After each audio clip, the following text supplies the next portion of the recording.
Hi, everyone. Welcome to the Armed with Ambition podcast. My name is Siobhan Cunningham. I'm the founder and CEO of Empower Women Veterans, where we help women veterans and military families live a life that is purposeful and compassionate and wonderful. Today's topic is on meaning. Meaning, it has been a topic that has been a struggle for me to be able to talk to people about, because I realized that meaning is based on our frame of reference for what's important to us. And we all have different lifestyles, different childhoods, different experiences, different relationships, challenges, how we tackle those challenges, and overcoming those challenges also have different meanings for us. So as a social worker, as an Army child, as a trauma therapist, as a social work officer, and now as a mother and at one point a wife, and other things that go on, other relationships I have, daughter, niece, granddaughter, I realized that my meaning largely was based on a childhood of performance, meaning how I behaved for other people so that they could say, oh, I'm a good child. Yes, we will watch them. Or she's so well behaved. Or how smart I am. Or how lazy I was. Those opinions of me shaped how I felt about myself, circumstances, and the world around me. How I felt about other people and how they experienced me in their life. It wasn't until I joined the military when I realized that the way I had been thinking about what meaning is in my life was no longer sustainable, which was my life had meaning if someone validated the good things I was doing in the world. What does meaning mean to you? Is it how you feel about a circumstance or a situation that happened? Have you ever thought about what makes your life meaningful? I know I thought about it from time to time and had a very difficult time understanding that big question. Why am I here? What's my purpose? And then I got confused. Is purpose the same thing as meaning? So a couple episodes ago, I had an in-depth conversation with you about trauma and PTSD and how those experiences shaped how you saw the world, how it changes your beliefs about yourself and other people, how it changes how safe you feel. And then I realized, well, let's start by talking about the difference between meaning, purpose, and goals. The easiest way I can explain the difference between those three is a goal is what you do or what you wish to do, whereas meaning is the why behind what we do or why we want to do it. So that's something that gives you motivation. That's something that offers a significant feeling in your life. It has a meaning. It weighs. Or it has no weight. It has no meaning. But it's the why we do it. And then the purpose is the impact of achieving meaningful goals. So if the goal is what we do, the meaning is why we do it, the purpose is the impact of what we did. It's the guiding principle around your meaningful goals, meaning instead of saying like it's the meaning behind goals, you could also think of it as the guiding principle or your North Star. It's the ultimate reason you decide to invest your precious time and energy into wanting to do better or be better or have an impact in the world. the phrase, be the change we want to see in the world, that is kind of a good package of the change you want to see is the goal. The purpose is your being, like it's the reason behind why you are the change. And then the meaning is the why we actually take the steps, the why we went through the experience, the why it was important. I hope that helps, but if it doesn't, we're going to pull out a little bit and talk more about meaning and continue to explore these concepts of purpose and goal, maybe a bit more in the future. Are you in a career field where everyone is really concerned about what you do, what your level of importance is at your job? Maybe when people ask about you, the first thing they ask is what you do instead of how you're doing or what kind of person you are. I know there are a lot of career fields such as executive tracks and politics, maybe even within, like, I'm in the therapy community and there's different aspects of therapy, right? What kind of therapist are you? In the military, it was officership. It was what rank are you? Or what have you accomplished in your career? Who did you work for? Ultimately, when we're looking at our purpose and we're separating ourselves from our meaning and what we do, it's important to consider if we're being overly defined by our careers. If someone is talking to someone about you, is what you do one of the first things that come out of your mouth or out of their mouth when they're talking about you to someone else? It's important because for the longest time, when you're looking in the context, when you're in the trenches of your career, maybe because that's what's important for your life at that time, it can diminish or take away from your meaning as a person, as a human. Why are you so good in your career? Ultimately, it could be because your purpose is being fulfilled by how well you work at this job and you really enjoy the work that you do. But for other people, their job no longer satisfies that feeling of purposefulness, that fullness of living within your purpose. And while our conversation today isn't really deep diving into what your purpose is and how you figure it out, I think one of the good first steps, because we all are familiar with goal setting, we're all familiar of how to get from point A to point B and what steps to take to get there. We're not really so tuned into the why behind what we do. A lot of times we know it helps us feel good, or we make other people feel better when we do things that are within our why we do it. We want to help others. We want to make other people happy. But meaning has two sides to it. There's this thought process, this kind of cognitive frame of reference.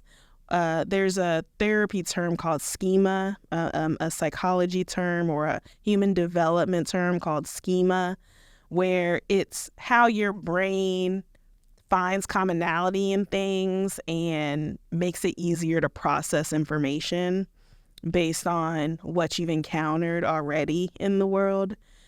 And then there's the situational side of meaning. So that's the context behind how you've gained meaning out of something that's happened to you or other people or what you've experienced. These concepts I'm taking from a literary text called Making Sense of Meaning Literature, an integrative review of meaning making and its effects on adjustments to stressful life events.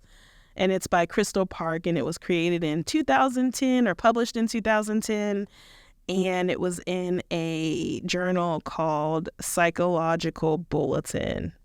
It is not the most invigorating read, and so my goal is to take this journal, this academic journal, and try to make it more conversational. Let's see if I do a good job. So, meaning it can be defined as an effort to understand why an event happened and what impact it had. That can include what caused it. That can also include, what does my life even mean now that this event has happened? It's a mental representation of possible relationships among things, events, and other relationships. So meaning can be the connection between something that has happened and maybe why it happened, that connection between it happening and the why. Highly stressful life events. This is going back to our trauma conversations, those events that mean something to you, but you're not 100% sure why it has affected you. There are many ways to respond to highly stressful circumstances. And ultimately, those experiences have caused some kind of disruption in our reference, in how we make the connection between the why and the what happened. Originally, that motivation that happened, what the original thought that we had as to why these two things are connected, can shift and change as a result of different aspects about ourselves. When these events happen to us, it changes us as people. It changes how we see the world. And if you're not learning and growing every day, then you're not living your life. Don't be concerned that events that happen to you change how you think about things or change your beliefs about things. But one of the good ways to keep a positive outlook or find some purpose for yourself out of these changes that may have rocked your world is to figure out this meaning aspect, this why and what it means in your life now. Our ability to process this change or discrepancy in what we expected to happen and what actually happened and what that means to us makes us more resilient at the end of the day. That's that grit, that ability to bounce back and handle tough things. And part of it is by understanding that we are built in this world to handle tough things. And the easier you can release this idea that things have to stay within your original frame of reference, the easier it will be to find new meaning in these traumatic, sometimes tragic, sometimes earth-shattering events that happen. I mentioned the phrase global meaning. I want to talk about that a little bit more. Global meaning is, again, your thoughts about the meaning, whereas situational is the context behind it. So global meaning is your general orientating system. Orientation, in the military, it's kind of like situational awareness. Where do you stand at this moment in relation to the things that are going on around you? That is the general concept of global meaning. That includes your beliefs, your goals, and your feelings. Let's break beliefs down a little bit. Beliefs are broad views of the world, broad views of your feelings, broad views of your interactions with people that include certain topics. Essentially, beliefs can work themselves out of stereotypes and into this idea that more individualization in life can happen.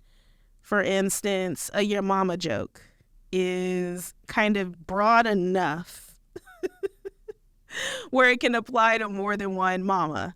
That's why they were like the low-hanging fruit in middle. Maybe this is just my middle school experience, but like your mama jokes were fun. So, but they were very broad. Like your mama's so fat she could play pool with the planets. Was that on the Nutty Professor? I don't remember. Anyways, that is like a stereotype on like overweight people being larger than life, and it's absolutely ridiculous.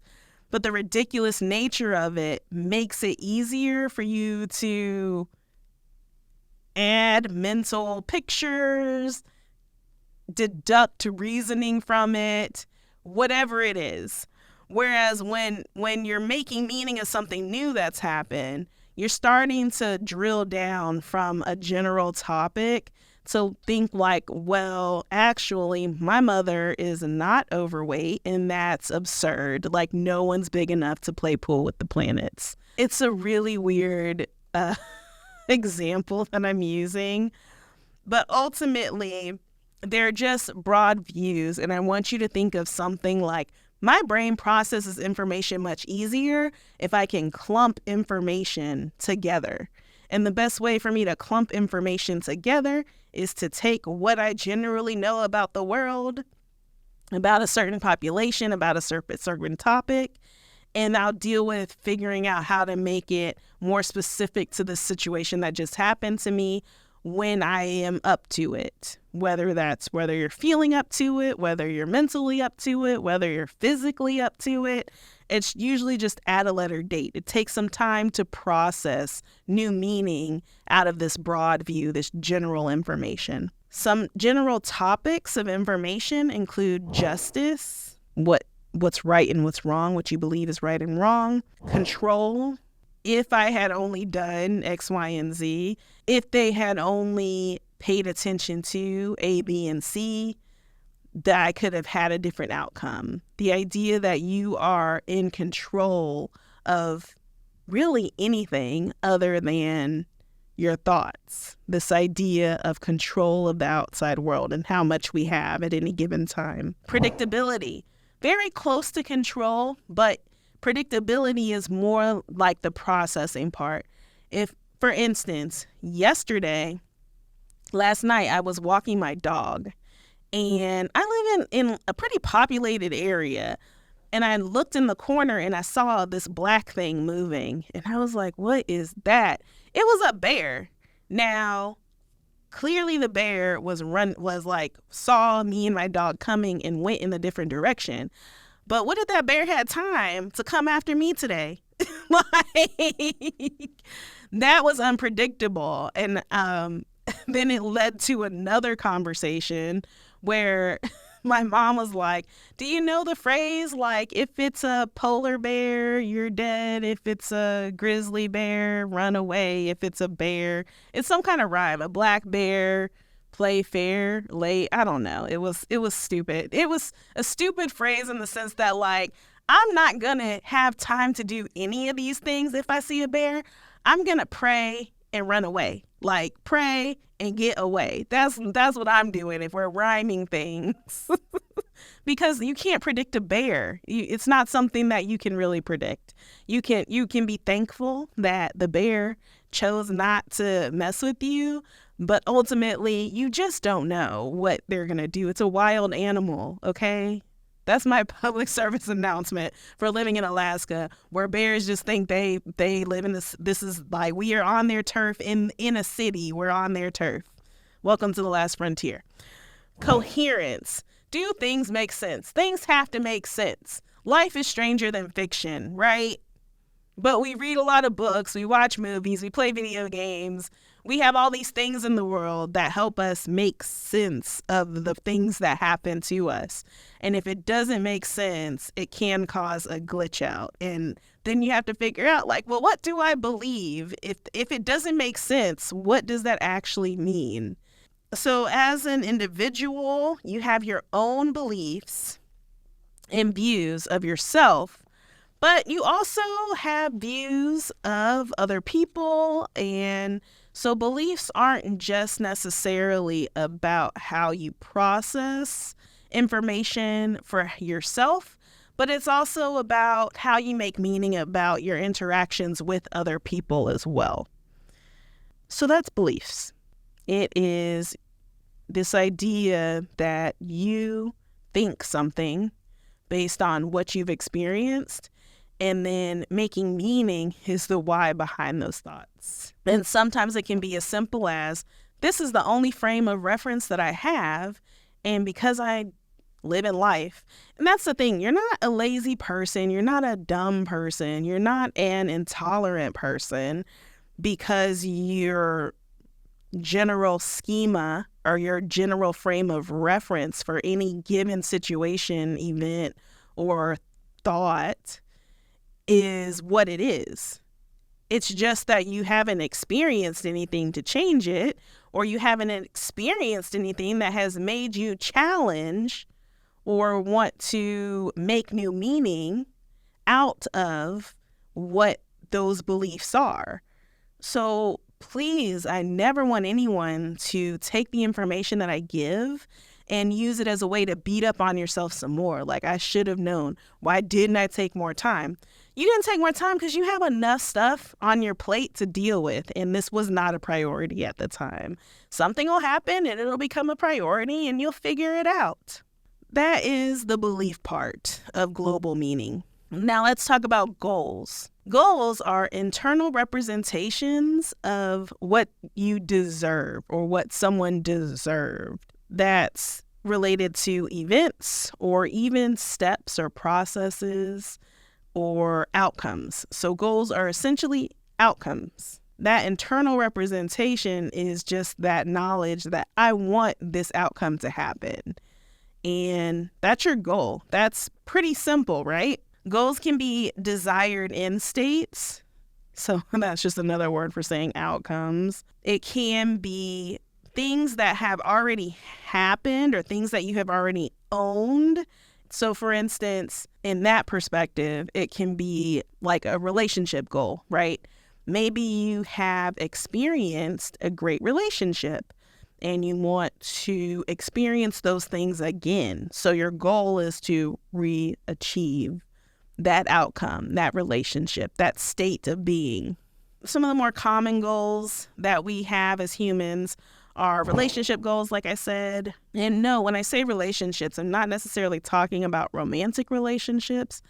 It could be your general relationship with your community, your relationship with society, how society sees you, how you fit in being with people. It's any interaction with other humans. Religion, like I want to have a certain spiritual practice or have a certain relationship with a higher power. That's what falls under religion topic. And it's knowledge. I want to learn more. I want to know more about a topic. We also have a lot of goals around work and our career. Also general achievement. And then goals are organized hierarchically.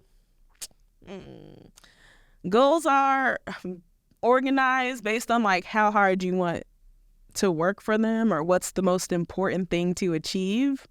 It can be based on a hierarchy.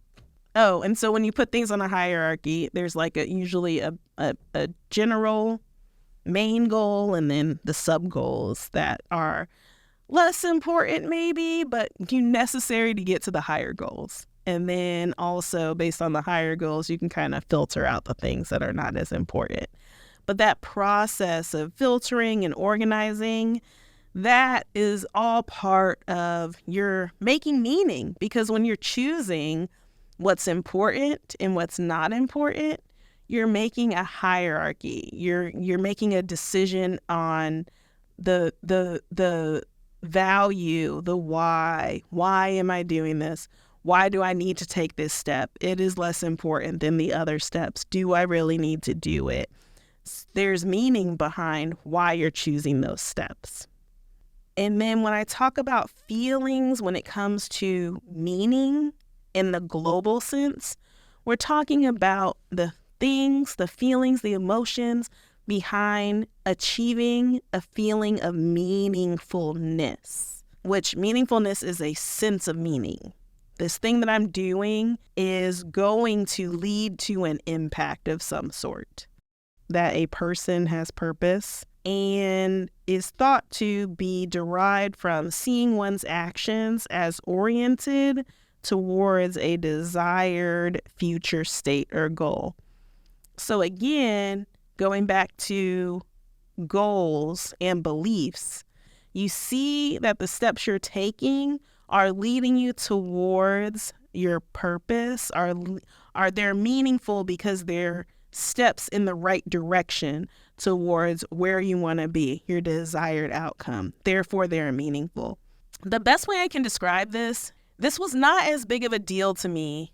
These meaningful steps was not as big of a deal to me when I was in the civilian world. I didn't join the military until I was 30 and, well, really 29. And so I had a successful career in the civilian and government sectors outside of the military. But when I joined the military, there was this whole different weight of purpose.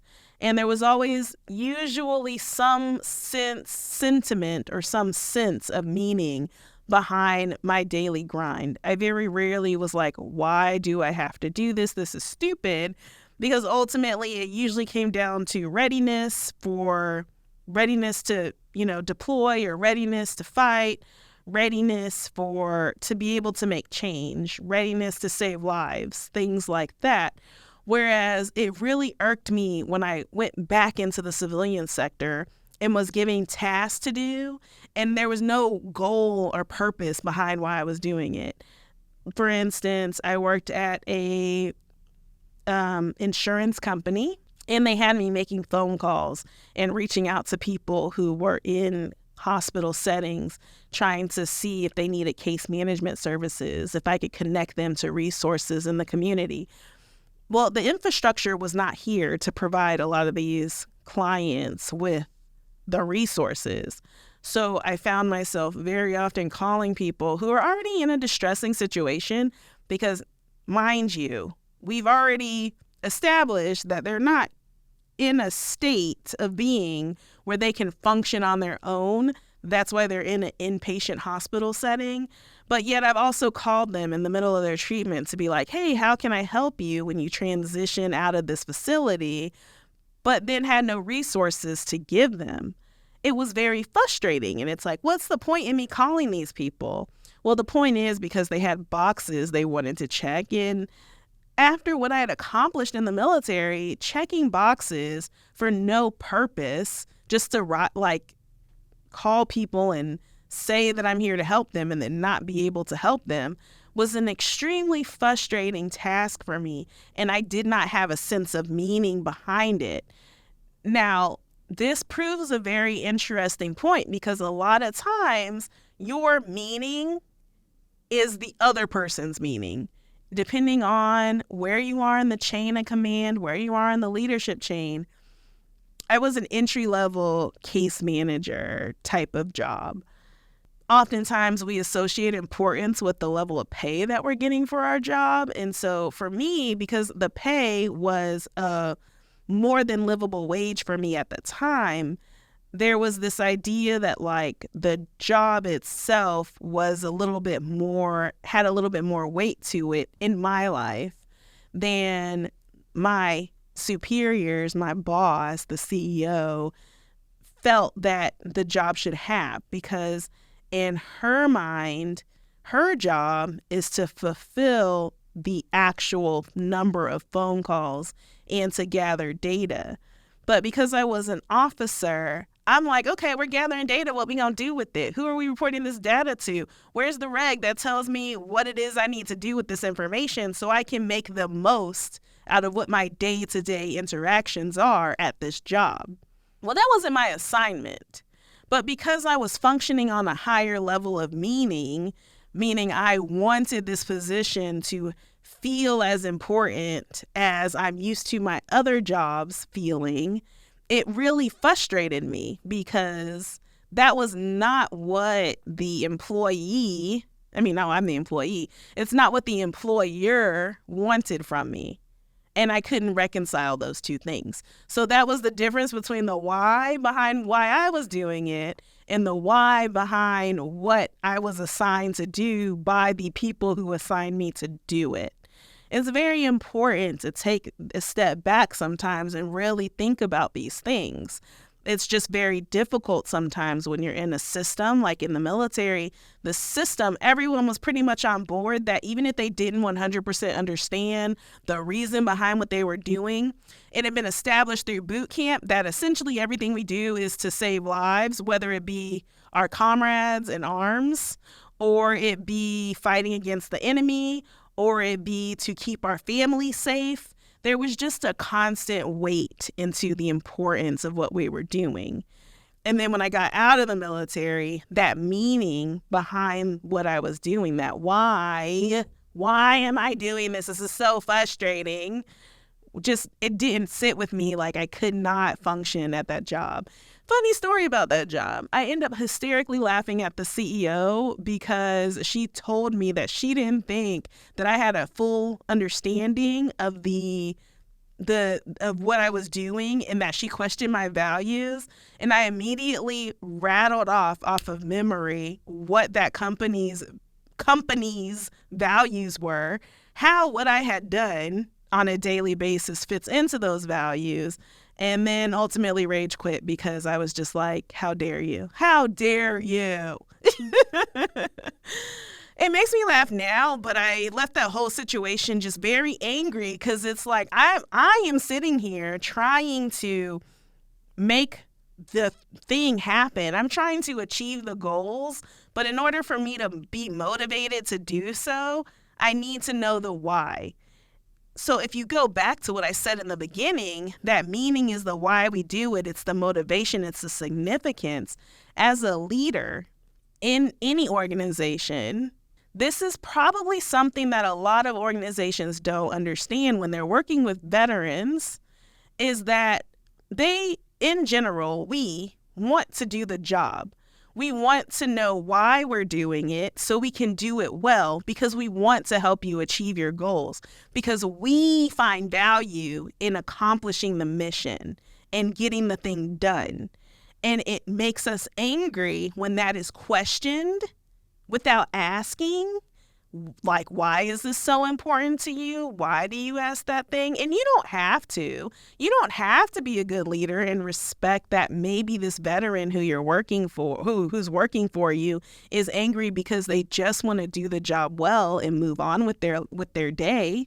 So don't take this if you don't want to consider how to improve relationships with those disgruntled employees. And not all veterans are like this, but the ones that may be a little bit angry, step back and consider, maybe I'm not understanding why, the meaning for them as to why they want to get this job done so bad to the point where they're angry.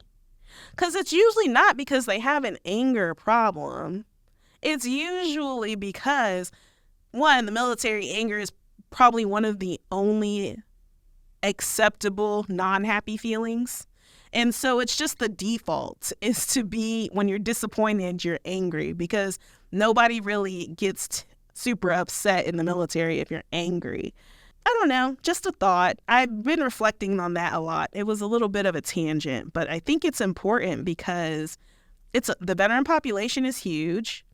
And in general, if you can get along with a veteran who isn't themselves a leader, then you can usually get along with all of your employees because you're demonstrating respect to someone in a way that shows that you are being understanding and compassionate for their needs and what makes them tick. Because again, your needs, your desires are what keeps you going. Everyone wants to achieve stuff in their lives. And if they're working for you, they probably want to do a good job, at least well enough to keep their job. So, I don't know, something to consider. Meaning, what is meaningful activities? How do I demonstrate that I want to understand what has meaning for you in completing a task? Okay, so that's the feeling of meaningfulness. The sense of meaning powerfully influences a person's thoughts, actions, emotions, and responses. The sense of meaning is a very key aspect, and it ties into the overarching general global experiences of meaning. Are you ready to make a difference? Join the remarkable community of Armed with Ambition and become a part of our uplifting mission. Our podcast is dedicated to empowering women veterans and promoting healing for those affected by traumatic experiences. By supporting us on Patreon, you'll gain access to exclusive bonus content and behind-the-scenes insights. You'll also connect with like-minded individuals who share your fervor for serving others. Your contribution helps us continue to produce high-quality content and, most importantly, make a real difference in the lives of those who have served our country. So join us today and become a member of the Armed with Ambition family. Together, we can continue to make a meaningful impact. There you have it. We are all done with talking about meaning for today, but there's more information to come. So do me a favor, like and subscribe to this channel because it makes it a lot easier for you to know when new episodes come out. If you want to take it a step further because you just really like Armed with Ambition and what the Empowerment Veteran channel is offering, please share. Go ahead and get a copy of the link and post it on your socials. I will talk to you soon. Thank you so much for listening. Take care.